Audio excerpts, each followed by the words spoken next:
Welcome to my little space. Come on in. We are looking at learning to teach. This video looks at stages in becoming a teacher. In becoming. And notice becoming.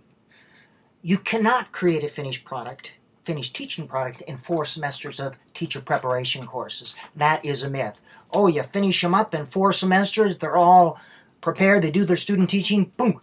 No, get rid of that idea. We create the situations where you learn how to become a teacher. You learn how to really become a teacher in year 2 or 3. Learning to teach is developmental. It's not incremental. You develop this over time. There is no such thing as a final teaching product. We become better at this. And again, I've been doing this for 30 years and I'm still learning. I'm still growing. The minute I stop learning and growing, I regress backwards. But I'm going to look at some stages, and this relates to stage theory, but the first level is the novice level. You learn about the nature of teaching and the teaching environment. We expect that you have minimal teaching skills here. You need lots of direction, some steps and plans to follow, all right? We expect some basics in the expertise and some of just the basics of learning how to teach. This is what we expect in undergraduate and in your student teaching, and even in your first semester of teaching. Stage 2 is the advanced beginner. Most achieve this in their 2nd or 3rd year.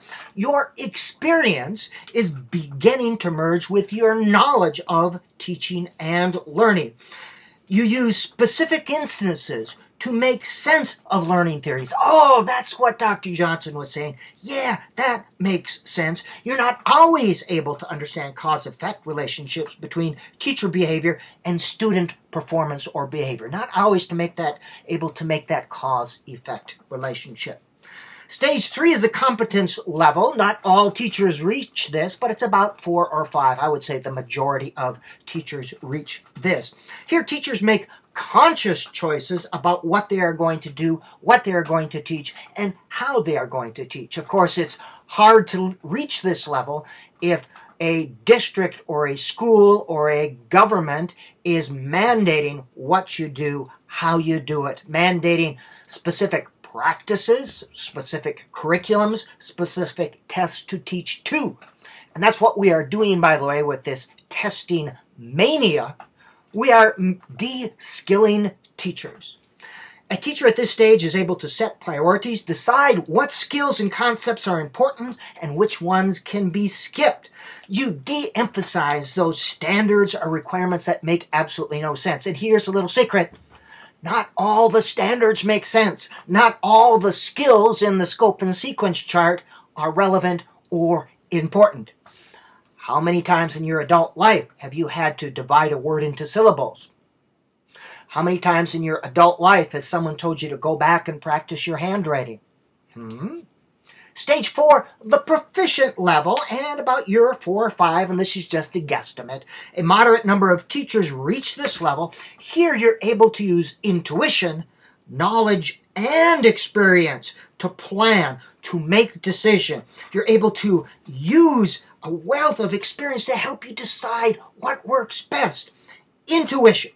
That is mixed with knowledge and experience. Intuition is a sudden knowing, a gut feeling, or playing dot to dot with a set of data to see the complete picture. It doesn't have to be a spooky thing. Sometimes it's just seeing patterns emerge that novices don't get. I'm able to go into a classroom, and because I've had so much experience, I can connect a couple data dots to get a good sense of that teacher or that classroom. That's intuition, but I'm connecting knowledge, connecting data dots, looking at body language and other things. Ah, the master teacher.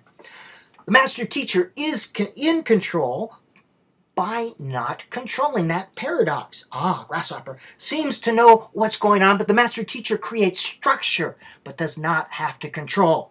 The master teacher gains power by giving up power. It's a more student-centered classroom. Students are motivated internally instead of being motivated by threats of punishment or promise of reward. At this stage, your teaching philosophy is strongly linked to your teaching values your teaching practice, and your values. So what you do is linked to your philosophy. What you do is related to your values as a teacher, and I would say value as a human being as well.